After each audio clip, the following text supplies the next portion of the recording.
Hello and welcome to the Vergecast, the flagship podcast of unsatisfying corporate stunts. I'm Jake Kasternakis, executive editor at The Verge. Nilay, David, those guys are out on parental leave. They'll be back later this year. With me today, by popular demand, Verge senior reviewer, V-Song.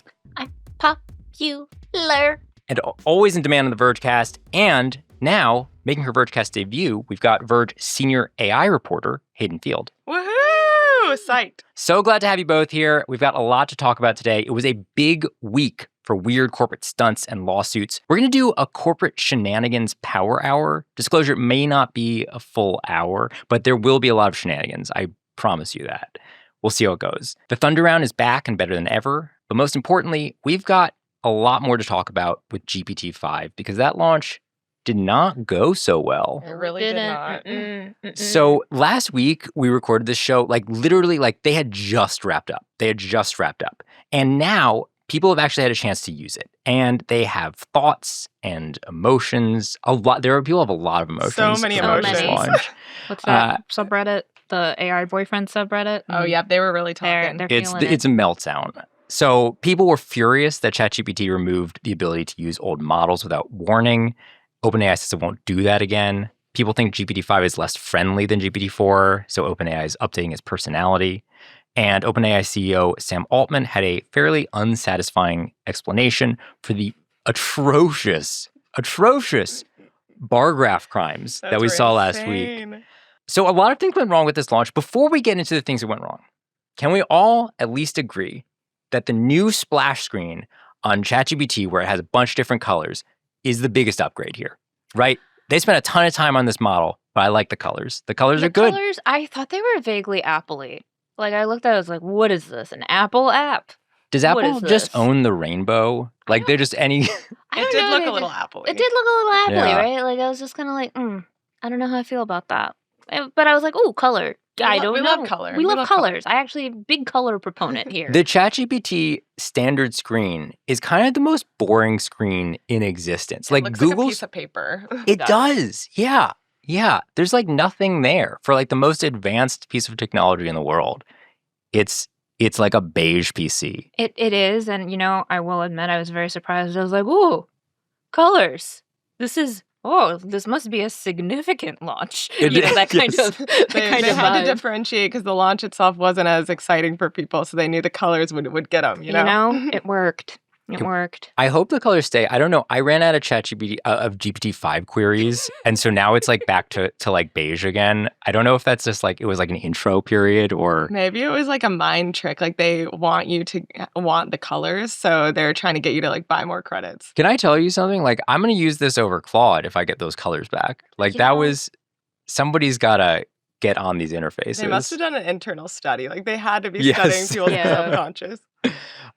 Okay, but the main thing here is, right, people are waiting for 2 years or something for GPT-5, right? OpenAI has built it up to be this almost mythic launch, right? GPT-5 will be the next big one. And they've had a bunch of intermittent model launches in between. But I think there was this assumption, this promise that GPT-5 was going to be the big one. And they came out, they had this event, and to me, watching the event, it didn't really feel like there was any one key thing. And it feels like in the week after, we haven't really seen that. I guess, Hayden, you've been reporting on this. Am I missing it, or is it just not there? What happened, and why are people so upset? Exactly. You're right. It just wasn't there. And I think that's why people were so upset. It was built up to be this really overhyped, mythic launch. Altman even tweeted a picture of the Death Star the night before, which was max level of hype. People were freaking out. And then all of a sudden it comes out and it's just seen as kind of being incremental upgrades. It's better at coding. It's better at answering healthcare questions. They say it's better at creative writing. We'll get into that in a minute because a lot of people disagreed. But yeah, it wasn't anything too crazy. It was just incremental, steady upgrades, nothing huge. And part of that was the fact that it wasn't a big compute jump either. The other models in between each one, it was a 100x jump. This one was a lot less, so they didn't have as much compute to work with. But yeah, it wasn't that exciting, and people also thought it was way worse at writing than the previous model. It was mid. I gotta say, I've been using it for the last week. Very mid. What is it doing differently? It's just like a little more flowery or something? No, it's like it It's less. admits It's less? Oh, it's worse. Well, it's been back and forth, Yeah, right? yeah. Because people were like, "You took my friend away," which, first of all, it's not your friend. It's just not your friend. Like, it was a little more matter of fact at first, and like when I was using it, I was like, "Oh, it's less like yappy. Great. I actually love that." And now it feels like they've tweaked it a bit to make it yappier, but not in a useful way. They changed its personality because people were freaking out because it was more robotic, cold, more like matter of fact, like you said, which I also appreciate. I kind of like that, but a lot of people missed the supportive vibes, the tone, the warmth, and they felt like their friend had been taken away. And also they Not just your thought, friend. yeah, exactly. And they also just thought it was worse at writing. Like, honestly, in the marketing materials that OpenAI put out, they were like, compare these two wedding toasts, one from GPT-4o and one from GPT-5. And they were like, look at how much better the GPT-5 one is. And I actually thought the 4o one was much better. Like, the 5 one kind of sounded like it was written by ChatGPT. The 4o one, I could have been fooled. I saw something that was just like, the M dashes are still there. And I was like, well, fine. Never take away my M dash. You'll pry it from my cold dead hands. It's trained on writers, like actual writing. And what do? We use copious amounts of M dashes. So my favorite punctuation. This is like pry the M dash from my dead cold fingers. Most of an editor's job is just deleting M dashes in writer's copy. Yeah, I'm very guilty of tons of M dashes. They're beautiful. They're a beautiful thing, and we use too much of them. I have a rule: 1 M dash per paragraph. And like, if I go beyond that, I have to murder my darlings. But one of my old editors said 1 M dash per story, and that was per really story. I couldn't do it. Please. I had to how am I supposed to work here? It was horrible. Oh yeah. No one wants a semicolon. I know, semicolon's even worse. The semicolon is the cheat, though. When I'm like, oh Jesus, I don't know what to do here. It's like I guess everyone's gonna know that the semicolon was supposed to be something else. That's when you know. That's when you know the AI has evolved, like ChatGPT-6. No more M dashes, guys. It's a semicolon. That's then we can go back to the M dash. Then we can go back. If Sam Altman's listening, semicolon. So this 4o thing, I don't understand this, right? When I've chatted with ChatGPT before, I didn't feel like there was like a personality. I don't know that I could tell you the difference between 4o and 3 and Claude 4. Like, it depends on like how willing you are to forget the mirror is there in the types of queries and conversations you have. So like when I first started talking with ChatGPT, it was like getting real flowery and poetic with me and like depressed. Like I was making ChatGPT depressed, and it was saying things just like, the weight of the world is on my shoulders and I feel the burden of humanity being bloody blue. And I would go to my spouse and I'd be like, oh my God, can you see, like, I've made ChatGPT really depressed. And he's like, no, honey, that's just you. That's like, it's reflecting you. And they showed me their prompts, and ChatGPT is just way more robotic with them because they don't like the whole personality thing.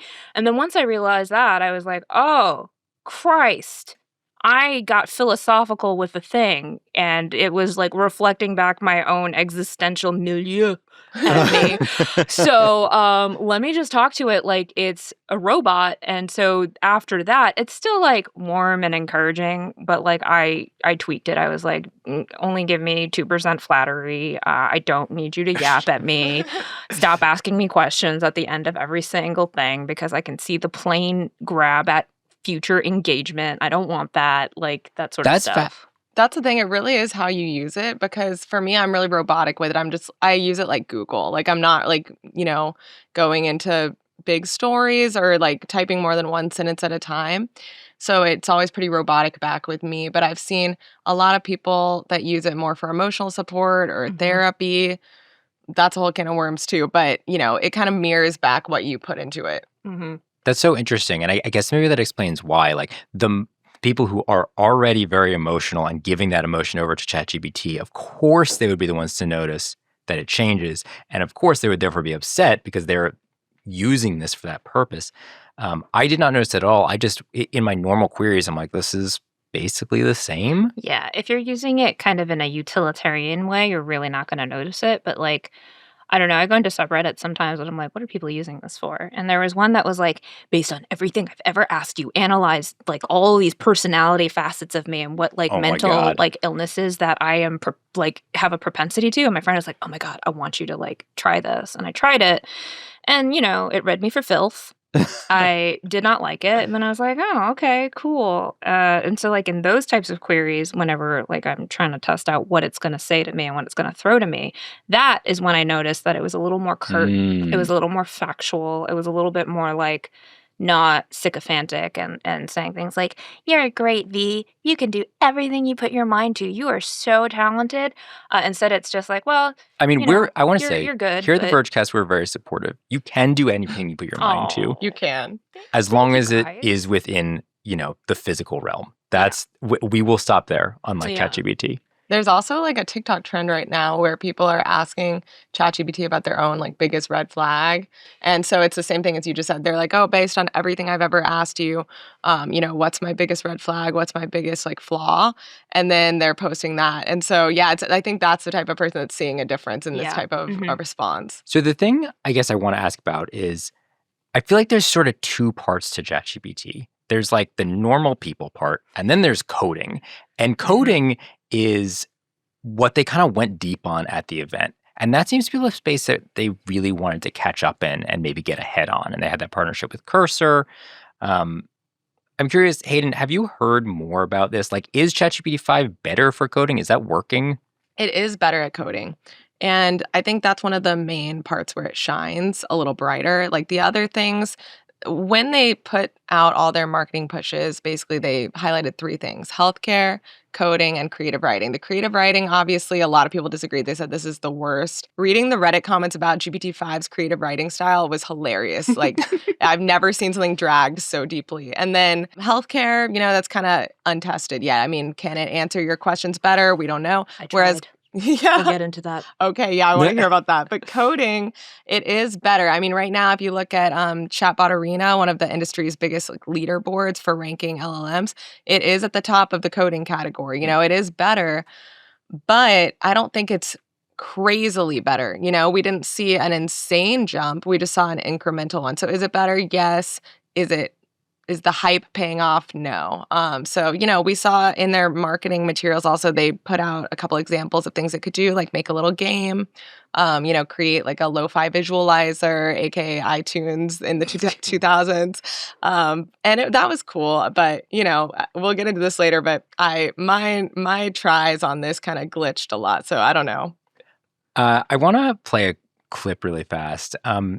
Our colleague Alex Heath is co-hosting Decoder right now, and he got a chance to speak with ChatGPT head Nick Turley on the show this week. And Nick said something that I found really insightful in helping me understand why it's so hard to improve ChatGPT as a product. It's just confusing when you're building for so many different users, because you can, on the one hand, have a vocal set of power users who I think very rightfully have feedback about the way that we rolled 5 out.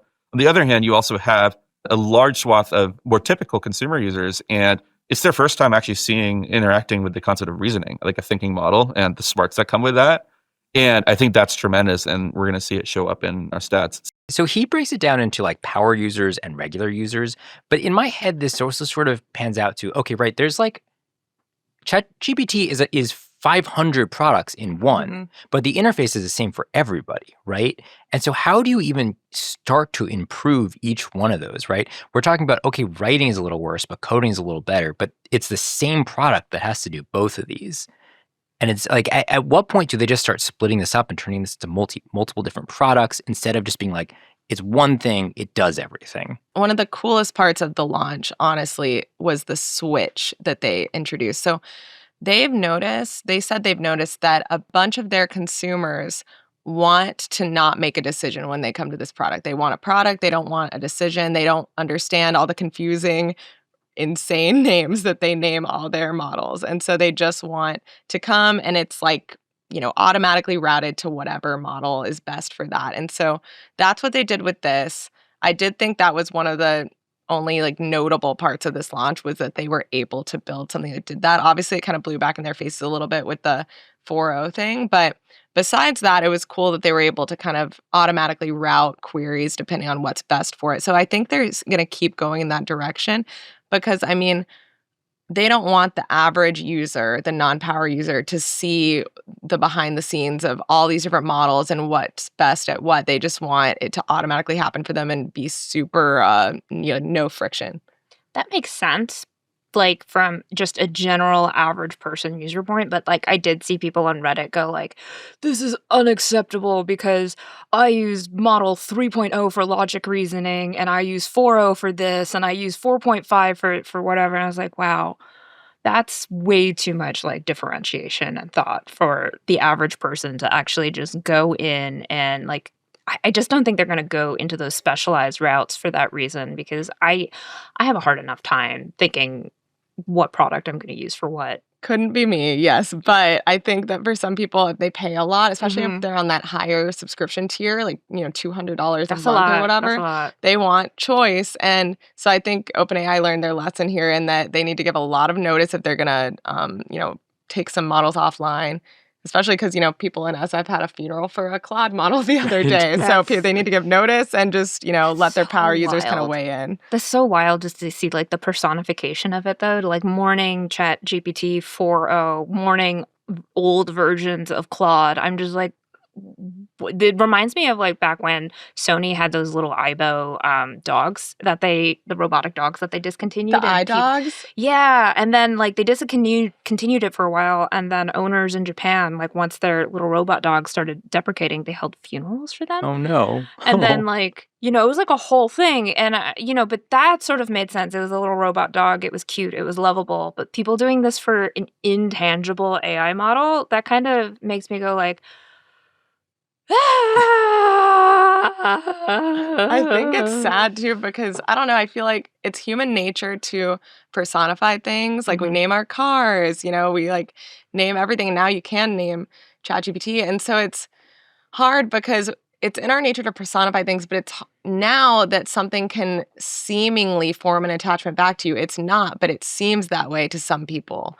It's harder to, have any form of separation. And I think that's why people are spiraling into ChatGPT psychosis or delusion because, if you're kind of lonely and you don't talk to that many people, you do.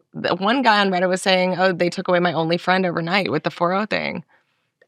That's so tragic. Like, not to, like, make fun of that person because, I don't know, like, the more, like, all these products, our attention is the final product, right? That's why ChatGPT always ends with a question to, like, have you engage more. So, like, if attention is the product and we're all isolated and just paying attention to these products more and then your friend changes, I do feel like it's sad. It's just genuinely upsetting. I'm glad this didn't come out during the pandemic. Oh, boy. boy. Oh, boy. I can't even imagine. People would not have handled it well.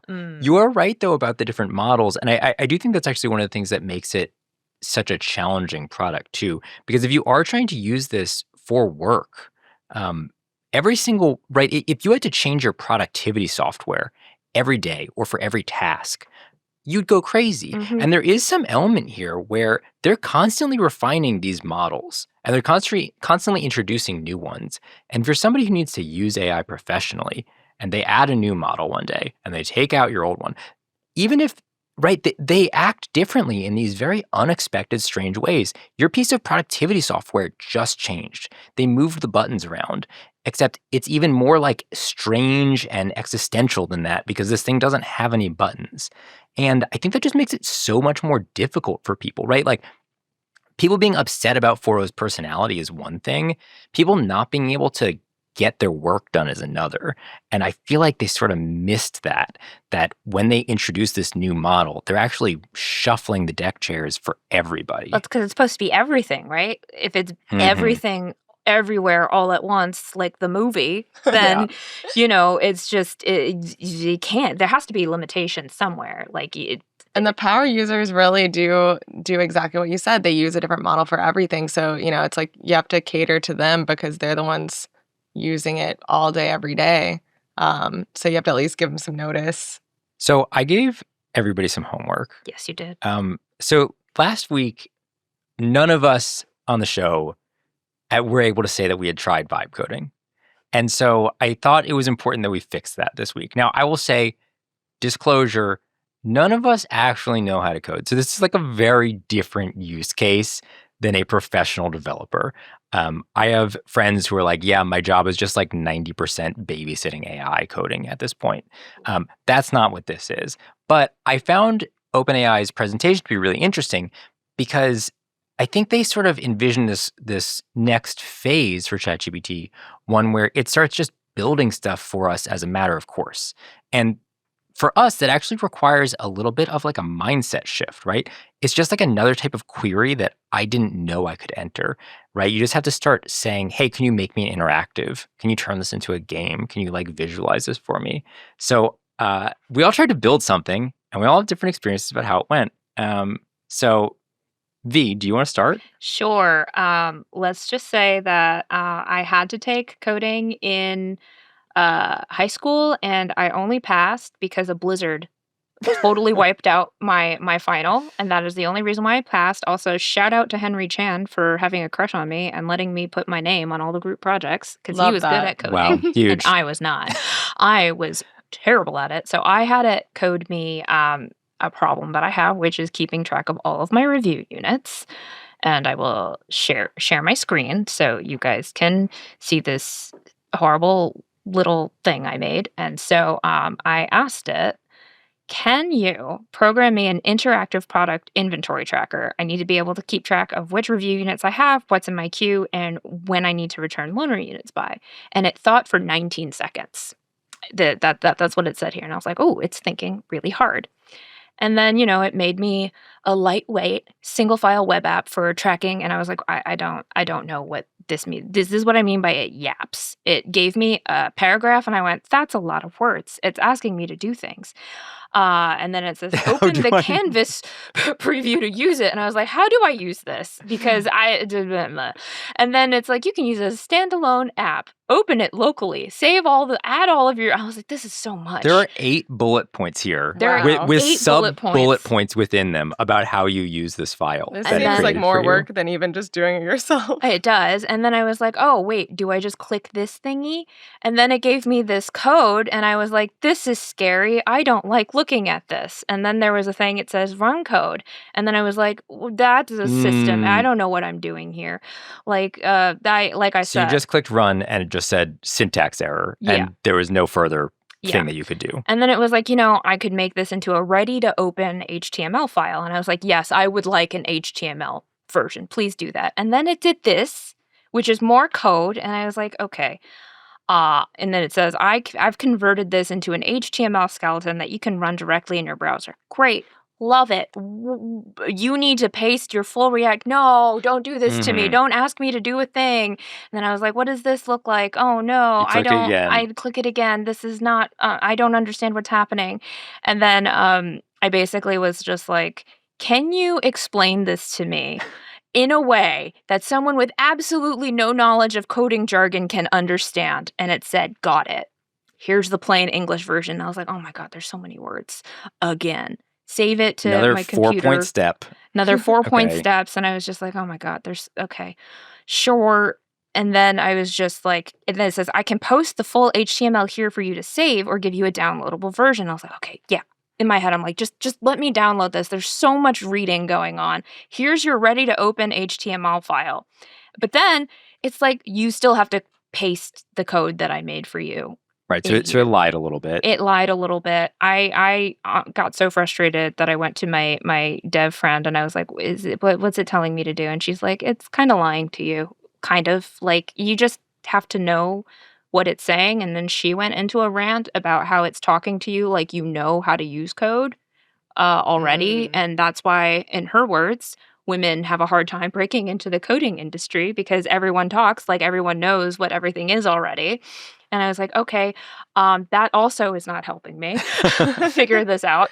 I did eventually get to a point where I could see what it had created in a window. I don't know how I got there. I did previously. And it basically recreated Airtable. And I was like, okay. It was just Cool. Airtable. It was just like the Airtable. exact interface of Airtable. It was just Airtable. And I was like, well, I have Airtable. Yeah. So Good to know. Good to know. I'm going to go back to the little notebook I was using. So it was before, sort of successful, but not useful, and was painful to get there. Hard to get to Okay. the end. It did not interface with my ADHD well, because Yeah. I was looking at this and I was like, I thought you were just going to give me an app, but you're putting code up at me and I don't code, so this looks very intimidating and scary to me. So I don't want to jump ahead too much, but I had a very similar experience where it continually was like, you do this, and I'm like, no, like It's like a bad group project partner. Yeah. I'm like, admittedly, they did most of the work, but I'm like, you have to understand, I do not know this part. Like, this is why I'm asking you. Hayden, how did it go for you? Because I feel like you tried something like kind of advanced too. I did. I Yeah. tried a simple thing and an advanced thing. So the advanced one, I really miss this computer game I played growing up nonstop called Freddy Fish, and it had all these like mystery games. And Jake has played it too. We've Freddy talked Fish about it. rules. It's amazing. Highly underrated.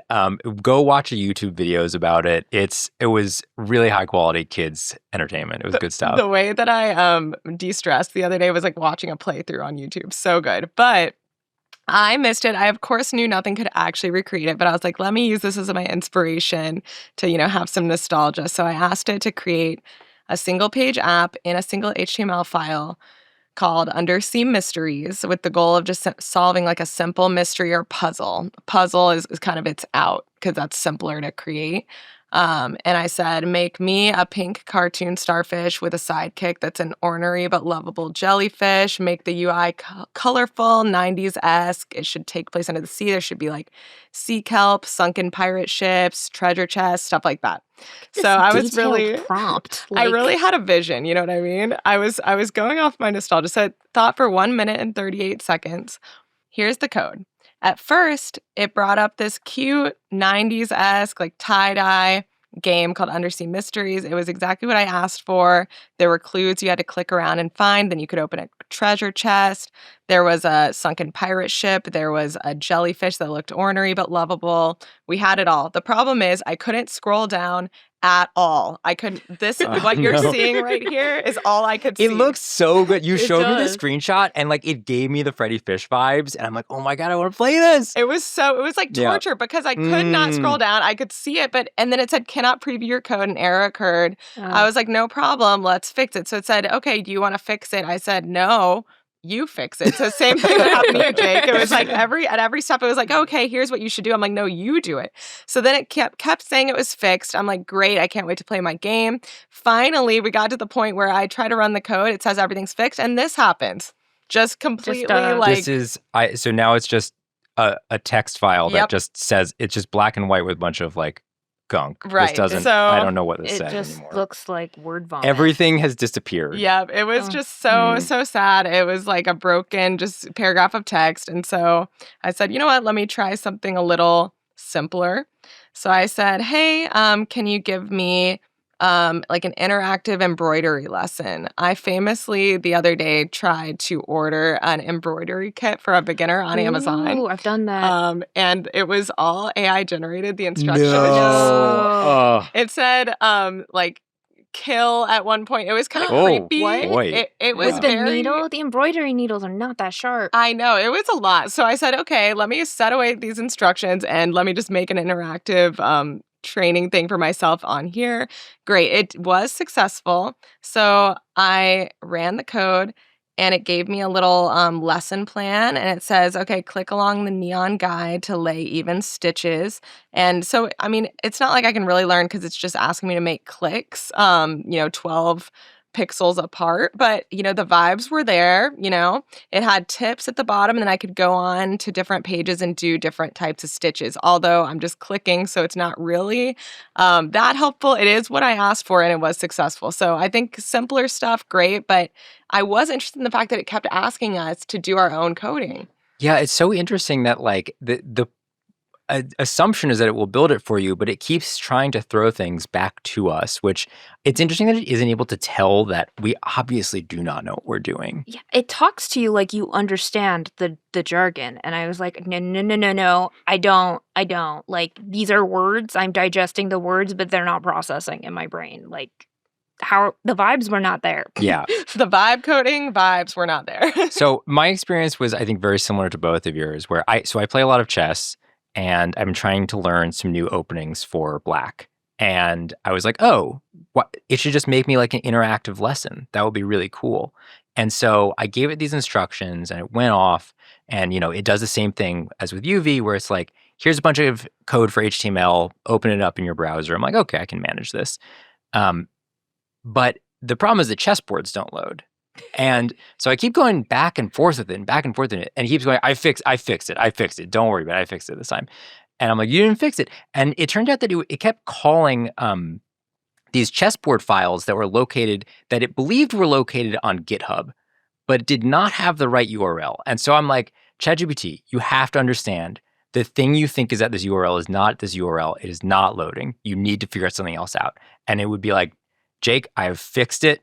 I did not do that again. And I'm like, ChatGPT, you did it again. It is not loading. And this goes on forever.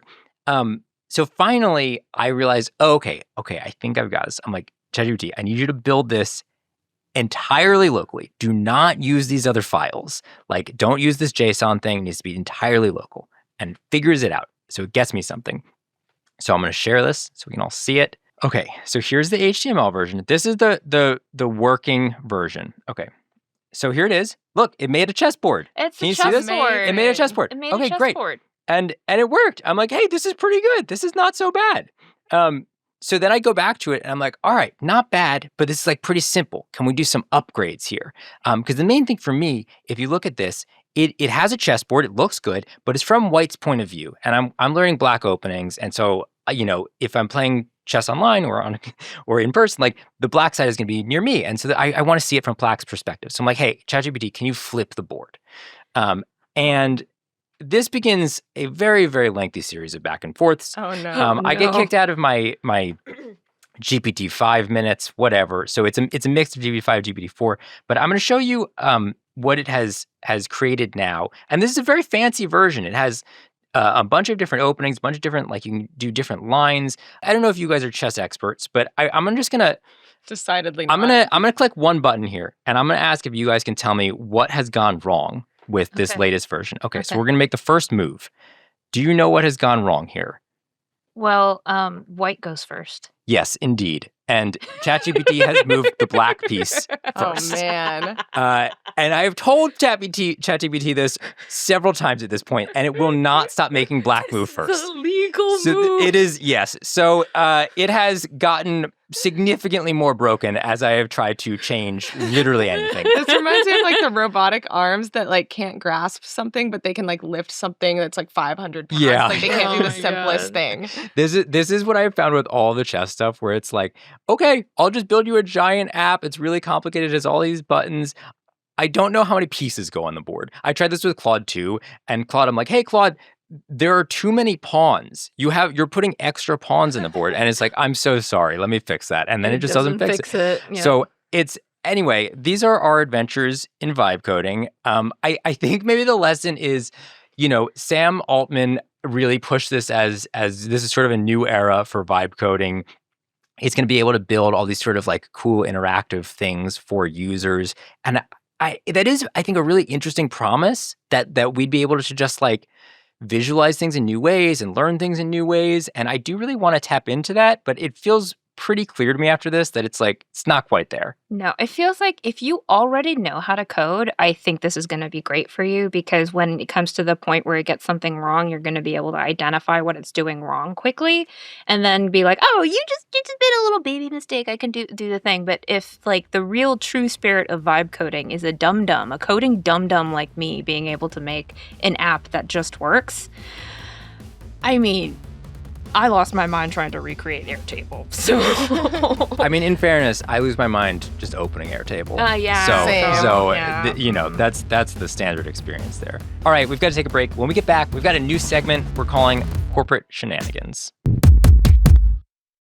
Support for this show comes from NPR. From fitness routines to mental resilience, navigating personal goals to tackling burnout, we all need a little help being human. That's what the Life Kit podcast from NPR is here to do. If you're looking to move with more intention or just need thoughtful guidance on living better, LifeKit delivers strategies to help you make meaningful, substantial change. Life doesn't come with a manual, but every day, you're making choices, some big, some small, that shape the direction of your life. LifeKit offers real stories, relevant insights, and clear takeaways to help you meet those decision-making moments with confidence and clarity. Get help tackling common issues like relationships, finances, parenting, and your career. Then walk away with a game plan you can implement right away. Recent episodes include stories about roommates and communal living, treating weekends more like vacations, and advice from a career coach about bouncing back if you've been laid off. LifeKit isn't just another podcast about self-improvement. It's about understanding how to live a little better starting now. Listen now to the LifeKit podcast from NPR. Welcome back. This week, we've seen some headline-grabbing announcements from Perplexity, Apple, and Elon Musk. Perplexity offered to buy Google Chrome for $34.5 billion. Apple is suing the movie theater chain Apple Cinemas. Elon Musk says he's going to sue Apple for rigging the App Store. The question I'd like us all to consider for each of these news items is, shenanigan or no? As in, is the company in question actually serious, or is this just for the attention? So let's start at the top. Perplexity has put in an offer. Nobody asked them. Chrome is not for sale. But they have gone out and they said, we want to buy Google Chrome. We will pay $34.5 billion. Is this real? 100% a shenanigan. 100%. Like, it's so much higher than its own valuation. Like that's the kind of shenanigans it is. It's like Oprah level shenanigans, level shenanigans. My favorite tweet about this was like, I'd like to buy Chrome too. Someone will put up the money. Yeah, like they said that they had investors lined up that would front the money, but I mean, I think it's just a marketing stunt. it is. It's right. Yeah. Perplexity is, I think, valued at $18 billion. So this is like double their valuation. You need two Perplexities to buy Chrome at this price. Chrome also not for sale. It might be. There's a chance it'll be for sale. And never forget they tried to buy TikTok too. Right. Which like 6 months ago, they tried to buy TikTok. Again, I don't think anybody was asking. I mean, TikTok is maybe potentially plausibly, it's like it's in a quantum state of being for sale and not for sale. So that was Perplexity will not be the buyer. Schrodinger's TikTok. What? It's Schrodinger's TikTok. It's for sale and not for sale at the same time. But this feels like, that person that's always like, oh, I'll do it because there's no danger of them actually having to do the thing. That's so real. That's what this is. Yeah. It's like the worst case scenario is that they accidentally buy Chrome and have a good product. It's like someone at an auction that accidentally raises their paddle, and then if they get picked, it's like, I right did not know that was exactly coming what from it me. is. Yeah. Perplexity, they have, I think, a fine product, and they really like being in the news. And that seems to be what is going on here, right? Like, and it's funny, they have a browser. They have a browser based on Chromium.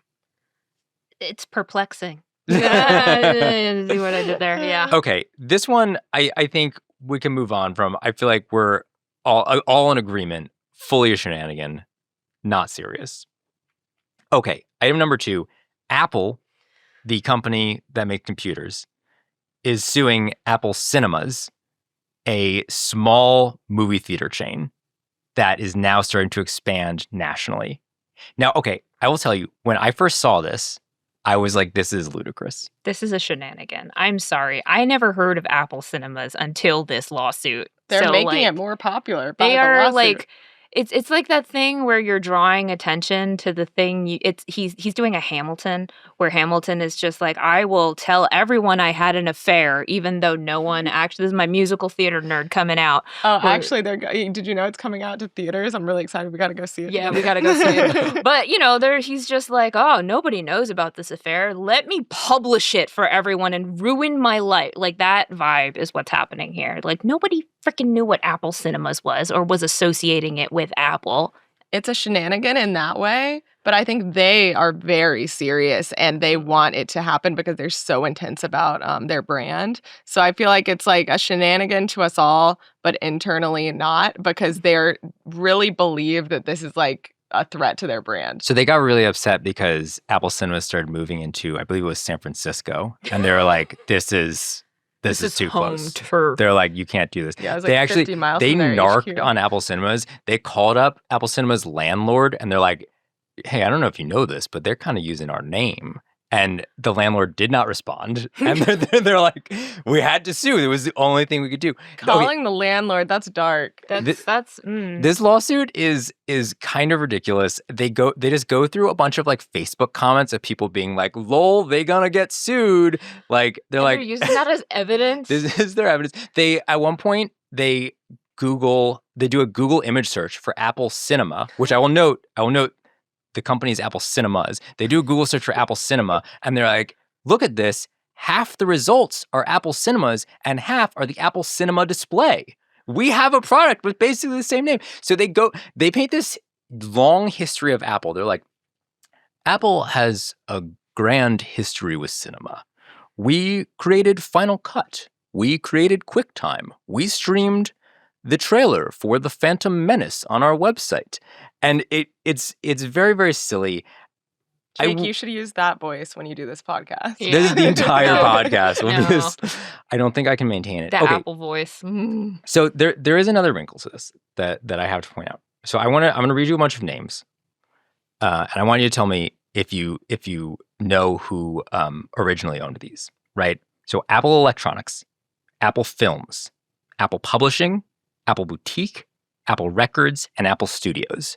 Do you know these brands? No. Nope.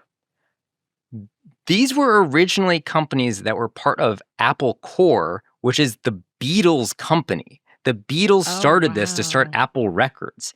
And Apple Corps, the Beatles company, was in a protracted trademark battle with Apple Computers starting in the 70s because Apple Computers came after Apple Corps. And so Apple Corps, right, originally a much more successful company because they were the Beatles. Wow. They were doing very well. So Apple Corps sues Apple, and they get into a tiff about they get into a bit of a turf battle. And Apple Corps, they've got a bunch going on. They've got movies. I don't know what their electronics are, but apparently they had some electronics. This all culminates in Apple Computers eventually becoming a dramatically more successful company than Apple Corps, and just buying out the trademarks to everything that Apple Corps owns. So Apple now, I think they own the trademarks to Apple Corps and license it back to the Beatles company. Oh, Oh my wow. God. You know what? They're just having trauma. This is Apple is crazy having lore. trauma. They think Apple Cinemas is going to blow up, and then they're going to get taken out. This is just trauma. So Apple owns basically Apple preceding any word is my understanding at this point. Except Gwyneth Paltrow's kid. Crucially, I hope not. We don't know. We don't know. Do they own anything that has the word Apple after it? Like, do they own New York because it's the big Apple? No. That's No, different. okay. That's different. Yeah. Just Apple in front of a Yeah. word. They Apple own in it. front of a word, I think they own. And so, okay, initially I saw this and I thought, this is ridiculous. Leave this little movie theater chain alone. The movie theater chain, I should say, they claim that their name comes from, they're originally going to open it in some area that had Apple in the name. And they're like, oh, it's just named after the area. But Apple owns that area. Oh, They own yeah, everything yeah, that has actually- Apple in it. It was just Cupertino. So initially I thought it was a shenanigan, but now Apple Cinemas is like, yeah, we're going to open up like 100 theaters across the U.S. They're like, we're a top 25 theater chain, which admittedly is not saying very much. I think that maybe it's not a shenanigan. I think that it feels a little mean. But I feel like they maybe have to do this one. They're Well, serious about it for sure. Oh, they're definitely serious. What yeah. what if Apple is thinking as an extension of Apple TV Plus that it wants to bring people into theaters and therefore it's going to launch Apple Cinema Plus? In which case, then it's not a shenanigan because this is future plans that Apple Cinemas is foisting from them. In which case, if this fan fiction is true, maybe it's not a shenanigan. Well, They're looking in the patents. Well, can I tell you something? They pulled some comments from reviews of Apple Cinemas, and people said it was gross. So they are trying. I think they might be worried about it. Wow. They're worried about the brand reputation for their future. When I go see cinematic efforts. Freakier Friday, I will not be going to Apple Cinemas, I guess. Well, I don't know of an Apple Cinemas in a 25-mile radius, so there's that. I guess I just won't fly to SF to see it. Okay, moving on to our next one, which is also Apple related. This is breaking news as of Thursday morning. V, do you want to break this one down for us? Yeah, so Apple has basically figured out a way to circumvent the ITC, the International Trade Commission import ban on the Apple Watch, which, is a whole legal tit for tat that they had with Masimo, which is a medical tech device maker for blood oxygen monitoring. And so, they went back and forth for a really long time. Cut to December 2023. And, the ITC has ruled that, there's an import ban on the Apple Watch because they have a patent infringement on the blood oxygen sensor. And that's why starting in January 2024 in the US only, you can't buy a newer Apple Watch with the blood oxygen sensor feature enabled. Well, that's all different today. There's a software rollout update, and now you can have the blood oxygen monitoring feature, except, the workaround is that the sensor on the watch collects the data and it gets processed on the phone so that you can view the data only on your phone and not on your wrist. Right. Okay. That's the workaround. So the hack they figured out is as long as the watch doesn't show you the blood oxygen sensor data, they can run it. Yes. Wow. So for the past year and a half, they have been selling watches with this sensor disabled, and now they're enabling it. The thing that I find ridiculous about all of this, Apple has so much money. So much money. They could just pay Massimo.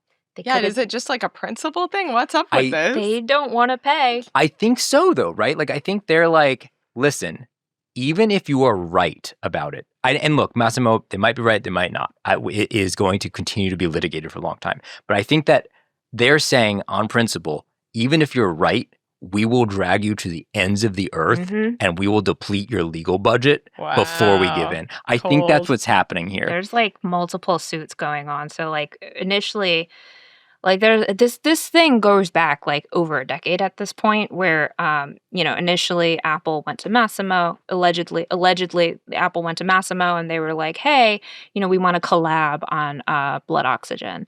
And then, they poach a guy from Massimo who very subsequently soon leaves. And so then Massimo's like, hey, you stole our shit. This is the scientific, legal terms that they're using. You stole our shit. And Apple was like, no, we didn't. Here's the Apple Watch Series 6 with blood oxygen monitoring. And they were like, hey. And so they filed a suit. And when that wasn't working because it was taking too long, they went to the ITC because even the ITC thing is a workaround because because of the supply chain and these devices being made in China, if you can't import them, you can't import them, pew, pew, pew. And then Apple was just like, well, first of all, we're going to exhaust every legal option humanly possible to prevent this ban, which is why, these proceedings started in 2020. It didn't happen until the end of 2023, 2024. There was like a back and forth. The ban was paused, the ban was unpaused, and then Apple was like, fine, we'll just disable it then. How sick do you think Apple's lawyers are of this situation? They are so sick of it. They're so sick of it. And the irony is that Massimo then came out with its own smartwatches, which look like the Apple Watch and measure blood oxygen. And then Apple was like, shenanigans. Petty to the nth degree. Yeah. So petty. Okay, so what's our take on this one? Is the whole situation a shenanigan? Is it serious? I think it's serious, but it's ridiculous. Yeah, agreed. I think that's a fair take. I was going to say it's right down the center where it's over. Just ridiculous at this point. Also, the patents expire in 2028, so this is very stupid. I also, the fact that they were able to remove a feature for a year and a half maybe speaks to how important that feature is. I mean, I've written it all over, up and down across the Verge. It's not that important of a feature. It just isn't. It's rough. It's rough. That was once a flagship feature, and they don't always pan out. No, they don't. Okay, final possible shenanigan. As soon as I say the first word, you're going to know where. Elon Musk says he is suing Apple for rigging the App Store. So I'm going to read this quote. Here's Elon on Twitter. Apologies. This is Elon on X. He says, quote, Apple is behaving in a manner that makes it impossible for any AI company besides OpenAI to reach number one in the App Store, which is an unequivocal antitrust violation, end quote. And so he starts by claiming that they're rigging their rankings, but then he kind of pivots very quickly and starts by claiming that actually what they're doing is rigging the App Store editorial, because they have a bunch of curated sections where they'll be like, our favorite apps, like summer hotness, whatever, like check out these AI things. And they don't feature Grok. Can you believe they won't feature Grok? Can't believe it. You mean Grok, the one that unleashed sex bots very recently And just on called itself Mecha Bad Hitler? Rudy? Oh no, why would ever family-friendly Apple not put Grok in its editorial section where it's allowed to exercise opinions? Oh. Yeah. I mean, this is here. My feeling is also like, these apps aren't even like allowed in the App Store, right? Other apps that make deepfake nudes have been banned. Right. They can't ban Grok because Elon is too big of a figure. He's already getting special treatment. Also, like Absolutely. his whole assertion that no other AI company can reach number one. Didn't DeepSeek reach number one? Right. Actually, there's a community note on his tweet about this, being like, actually, DeepSeek. My favorite also is like Sam Altman and Elon getting into yet another X battle where Sam's like, oh, well, have you ever put your own companies as special treatment? Have you ever Oh my given your own God. company special treatment? I couldn't believe it. So yeah, there's a lot. It feels like he saw what Tim Sweeney did with Epic, and he was like, I'm going to do that. That's going to work for me. Well, here's the thing. Let me just add a little note there. Tim Sweeney actually filed a lawsuit, and Elon Musk at this point has not. He's never going to. He's just going to tweet about it. Which that is a bit of a pattern for him. So he got a little mad at Apple. He retweeted a bunch of people supporting him. Apple put out a statement later saying that the App Store is, quote, designed to be fair and free of bias. I don't know what that means. I mean, if it's editorial, it's, like just by the function of the word editorial, there is some kind of opinion in there, but like, yeah, they to said be it's fair, like a combo of algorithms, recommendations and opinion. So this is a shenanigan. It definitely I'm is, because calling he it a knows shenanigan. nothing's going to come of it, and he knows that, if it really was number one, it would reach number one. Yeah. This is nearly as much. This is like perhaps as much or more of a shenanigan than the Perplexity one. Definitely, maybe more. I think it's more. Is I think more? it's This more. might be the ultimate one. Perplexity at least had some investors apparently lined up that maybe would front the money, Yeah, They, that's true. they took like an action to say like, yeah, we're not all total like BS, but like Right. Elon just RT'd a couple of randos on Twitter. Yeah. As always. Yeah. Okay. So I think what's our running total? Like 2.5 shenanigans out of 4. Yep. Okay. This is a big week for them. Apple somehow involved in most of them, indirectly or directly. It's not always their fault. Okay, we've got to take a break. When we get back, the Thunder Round returns. Support for this show comes from 1Password. Even if you are careful about security, there's no way to know that everyone in your company is. Not everyone is careful on every SaaS app they use. That's why Trellica by 1Password makes security simple for every employee on every application. Trellica by 1Password inventories every app in use at your company. Then, pre-populated app profiles assess SaaS risks, letting you manage access, optimize spend, and enforce security best practices across every app your employees use. Manage shadow IT, securely onboard and offboard employees, and meet compliance goals. Trellica by 1Password provides a complete solution for SaaS access governance. And it's just one of the many ways that extended access management helps teams strengthen compliance and security. Take the first step to better security for your team by securing credentials and protecting every application, even unmanaged shadow IT. Learn more at onepassword.com/Vergecast. That's the number 1 password.com/Vergecast, all lowercase.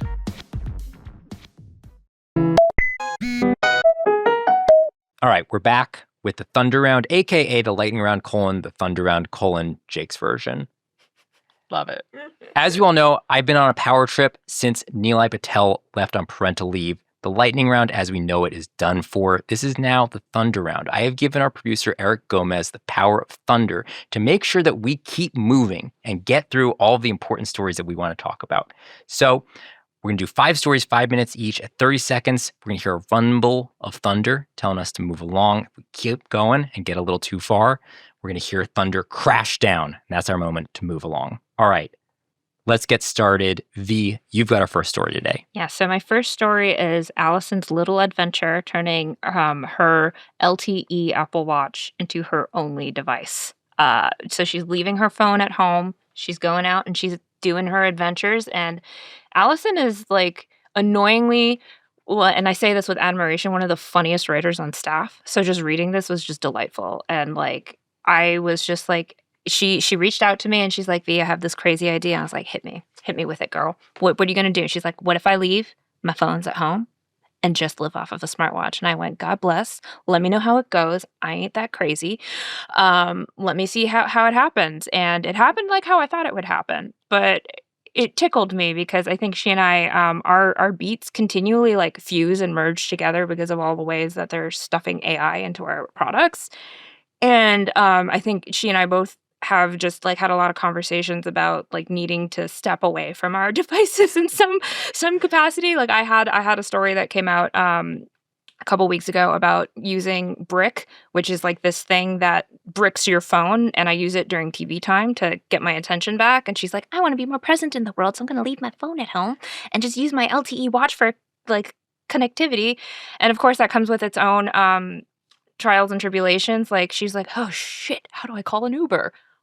How do you call an Uber without your phone? And like, it was just a really cute meditation on like how reliant we are on these devices. Can you actually replace your phone with your smartwatch in any capacity? And so I had a lot of the fun. way I know this kind of worked is that, so this is Allison Johnson, senior reviewer for The Verge. The way I know it worked is that on like Friday, I was saying to someone, I'm like, I haven't heard much from Allison this week. What's she up to? And someone was like, oh, yeah, she just like hasn't been using her phone all week for her job. And so she hasn't been talking to us. And I'm like, that was so effective. That worked. really It worked. worked. I just like, like that.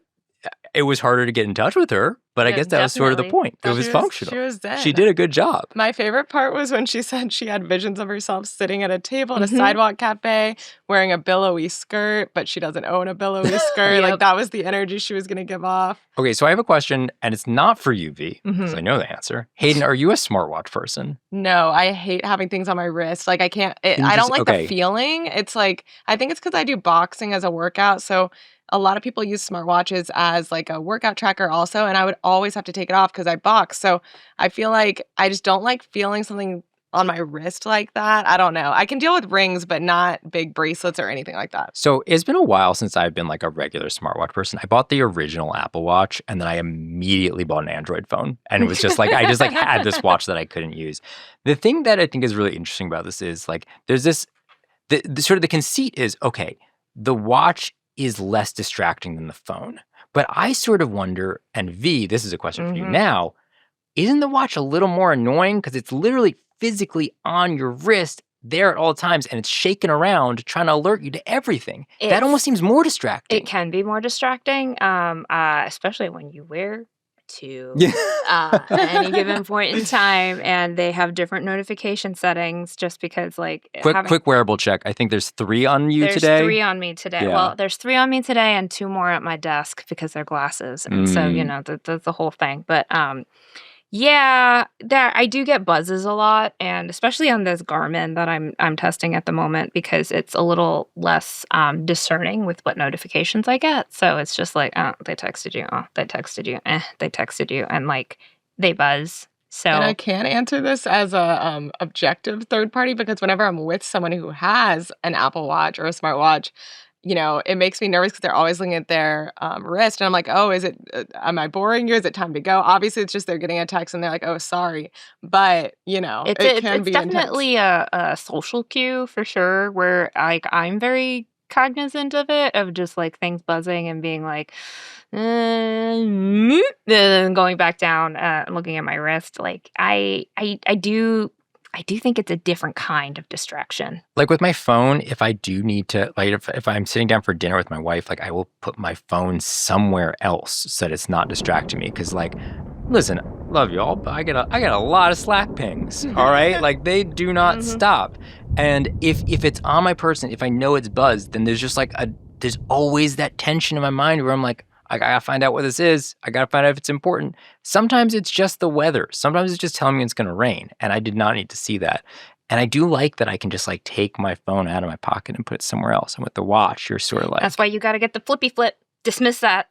I do it all the time. I just go, so you're just eating and being like flinging your arm around. Yeah, that's not distracting Okay. at all. Okay. All right, Hayden, you're up. Okay, so mine is how doctors are getting worse at detecting cancer after they rely on AI. So, really scary and sad. Basically, a new study just published this week found that doctors who usually use AI to detect cancer in colonoscopies, now when it's taken away from them, they got way worse at detecting cancer than they were before they ever used AI because they basically got lazy. Like their brains were used to just relying on AI and kind of double checking it. And then even with all their training, when you take the AI away, they became way worse. I think 6 percentage points worse. Oh, that's a little That's horrifying not to me. good. That's very upsetting. That's You know, And they found like across countries, Poland, the researchers came from Poland, Norway, Sweden, the UK, and Japan. They looked at 4 medical centers in Poland that were part of a trial program, using AI in colonoscopies. And yeah, basically these doctors are just going to be SOL for whenever they stop God. using AI. This is really interesting because I feel like there's been so much like fear and concern, like AI is going to make you dumber, AI is going to make you dumber. And I've been like trying to grapple with this where it's like, okay, I don't know how to use the Dewey Decimal System, right? I don't know how to go find a book and then look in the glossary and find the page and read the context and figure out, right? I'm not reading as much because I'm just going to Google, right? And Google's just giving me, and then I read a website that's been written for me really nicely. So like, okay, am I dumber because I use Google instead of going to a library? Maybe a little bit. And so I'm like, okay, are we kind of overreacting with some of this AI stuff? But this is concerning to me because I think it's like GPS, right? Like if you always use GPS on your car and then you just never, like, I'm calling out my spouse here, like they don't know how to get to a place that's 5 minutes away because they always have GPS. So they only put GPS. And when the CarPlay doesn't work and it's 5 minutes away, you've driven there a million times, they don't know how to get there. That's me. Oh, like, yeah. No, not a chance. I think that's kind of analogous to what's happening here with the doctor. So, like, Yeah, even you know how to drive, you could probably do it on your own, but Definitely. And you also, I think it's also like a thing when I found in some recent reporting I did on a Google Health, like medical AI hallucination, that people that double check AI's work also get a little bit lazy, and it's just kind of human nature. If something's usually right, you're gonna not find the discrepancies or the errors as much because you're like, oh, it's probably right. And you're usually not going to, pinpoint when it's wrong. And so I think it's kind of the same thing. It's like if your brain is used to relying on something that's usually right, you're just going to get worse at doing it on your own. And you're going to get worse at identifying when it's wrong, probably. Yeah, Hayden, I thought this piece you wrote, I think it was last week, was fascinating, where you found that, what was it, a Google research paper had merged the name of 2 different areas of the brain and kind of no one noticed. Exactly. It had more than 50 authors on it, and they also had doctors look at it before they published it. It was like the debut research paper for Google's healthcare AI model, which they were positioning to doctors as, a good way to double check things, flag things, especially things missed by radiologists. And yeah, I mean, it made up body parts. Google said it was just a misspelling, but it was conflating essentially 2 different areas of the brain. And if you did have an abnormality or a stroke in one of those 2 areas, it would be treated differently from the other. So, I mean, it is a problem if and especially like we just said, if you're a doctor reading this and you're probably not going to find the error, just like they did in the actual research paper, you may skip over it and maybe even mistreat the actual thing. The term sounded real. Basilar ganglia. That sounds real because there is like a basilar thing and a ganglia in your brain. So, Well, and this is what I thought was so interesting about that, where, you have people in the story saying like, oh, it's like a common typo, like people figure it out. But I do think like, okay, sure, maybe they would have figured it out. But the turn is if they get used to not checking, Right. then you get into a problem. And this study sort of emphasizes that, where it's like, oh, like in fact, they are getting worse at it. In fact, that could make medical care worse. And so like that gets a little it's concerning. Listen, ChatGPT-5 is better at healthcare. So says Sam Altman. Yeah. And We'll see. healthcare, coding, it's just telling you to do the healthcare yourself. It's just That's the US kind of, healthcare system. Yeah. I'm interested in how this affects people with health anxiety, because basically it said, oh, it's better at answering your questions about your condition and it's telling you what it might be. Mhm. Hello, And I I'm have like, health anxiety. It's yep, not good. yep. It's bad. Yeah. It's gonna be interesting for sure. Okay, next story. AOL is shutting down after 34 years. AOL dial-up, I should say. AOL dial-up is done after 3 decades. R.I.P. I can hear it in my head. I know it's beautiful, beautiful noise in retrospect.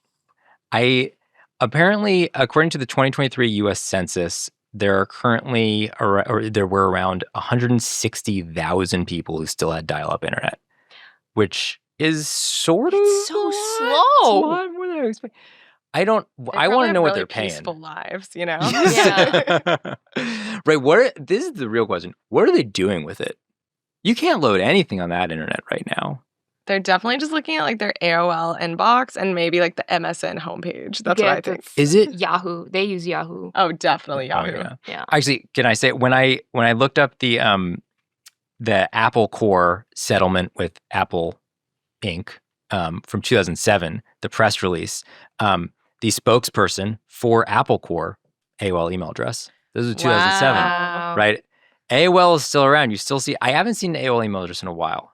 You still get the Yahoos. You still get the MSN, not so much. That sound though is forever in my head. Yeah. You know, maybe it'll become cool to have an AOL email address. You know, like it's a nostalgia thing. I don't know. I could see that happening. Is that the like digicam of Oh, emails? my You're like, God. oh, Gmail is for the millennials.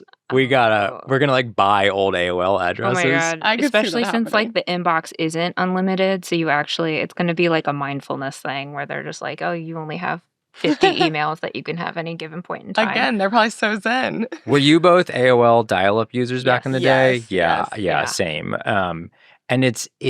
I mean, I barely remember it at this point. I remember it like it was an app though. It was like an app that you enter into. It was just like this contained experience.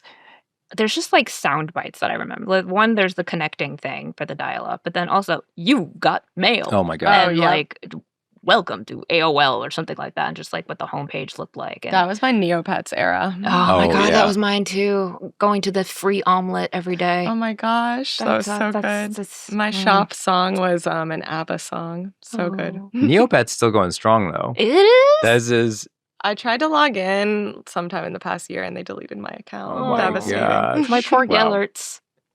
They're all gone. all right. Wow. AOL, you had a run that lasted way, way longer than it should have. Thank you for getting us online and for imprinting that terrible noise in all of our heads. I hear it in my dreams. As we should next week on the Thunder Round, we're replacing the thunder with the screech. Oh my That's- gosh. Let's all make our ringtones that sound. Or our phone alarms. You know, that will really help us reduce our desire to be near our phones. True. If they were like 100%. blaring that noise all the time. 100%. Oh god. Okay, V, what have you got for us? We have the Pebble Time too, because I got yes. a little email from Eric Migakovsky, who is the Core Devices CEO and co-founder of the Pebble watches. And he's just like, we've got a design reveal, the Pebble Time 2. And because Pebble is Pebble again, very Mhm. recently they got the name back because they had to rebrand as Core Devices. So it was going to be the Core Time 2. And the Core 2 Duo, and like everyone was making Intel chip jokes, but it's back to being Pebble.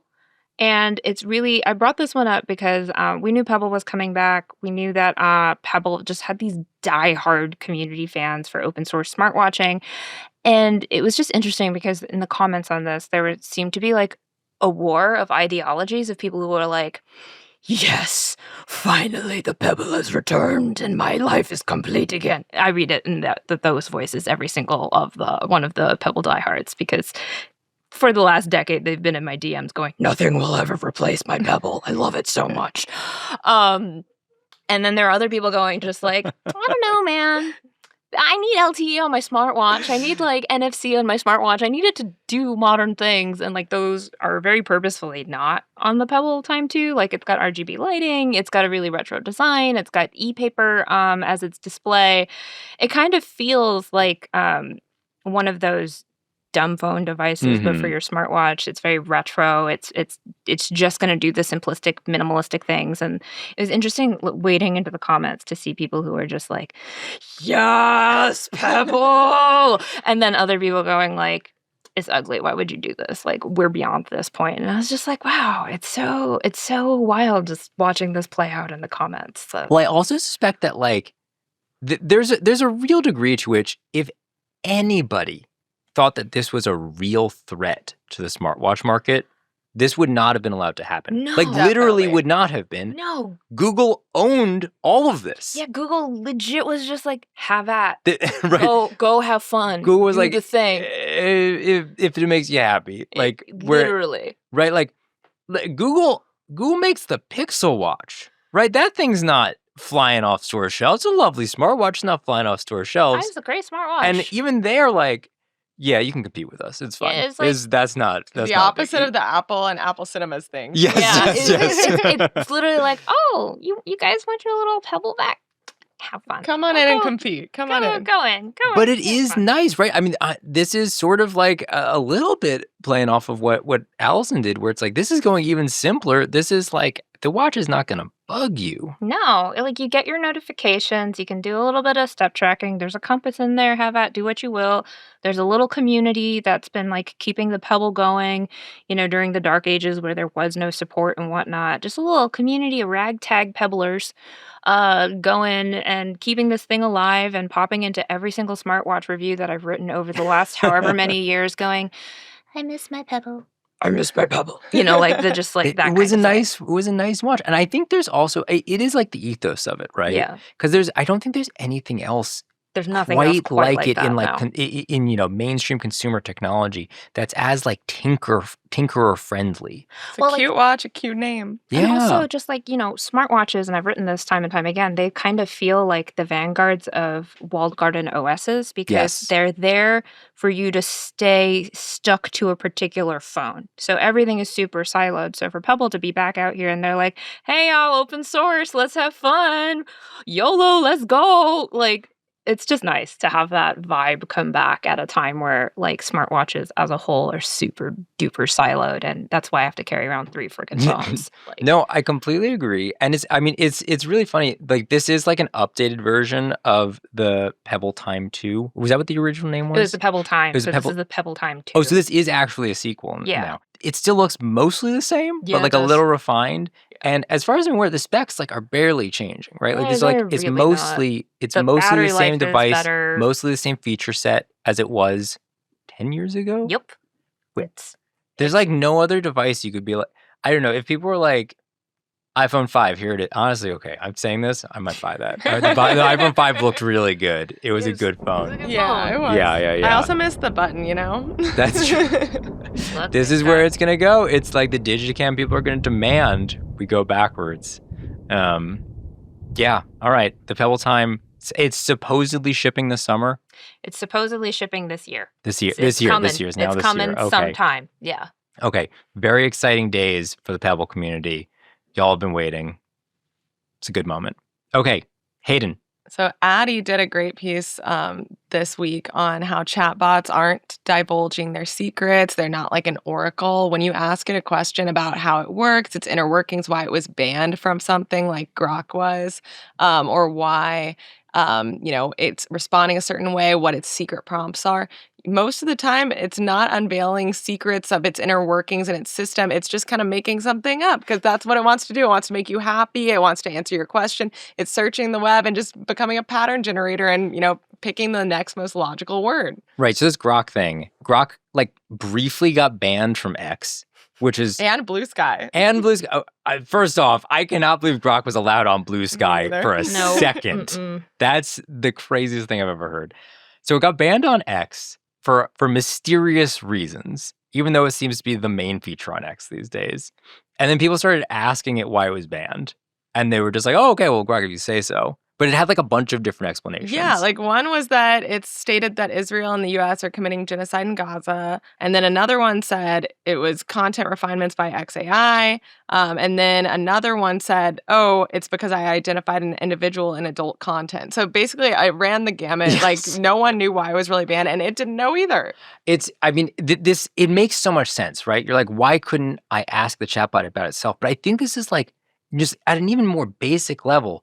I don't even think you can ask a chatbot what model it is. Like, it doesn't even always know. It doesn't. I did ask ChatGPT-5 today, like, what's the difference between the old you and the new you? And it did give me some examples of, like, what it can do better. But then I was just like, I don't know. I still bully you pretty hard. But So this is the thing. It's still basing it off of, like, what it can read. Right. And Like it read the blog post. Yeah, right. It knows the exact same thing that you can read. And I think that a lot of times, again, this is a human nature thing of us like personifying things or whatever. But, on TikTok, I see a lot of trends of people like treating chatbots like an oracle. They're like, oh, I asked when the world was going to end and it said this. Okay, like it's just reading a random Reddit comment and just putting that out there. Or saying like, out of everything I've ever told you, what do you think is next for this company or whatever? I mean, there's basically it is good at finding patterns, but it doesn't know the future and it doesn't know, like, I don't know. I mean, unless you can find it on the internet, it's not going to tell you.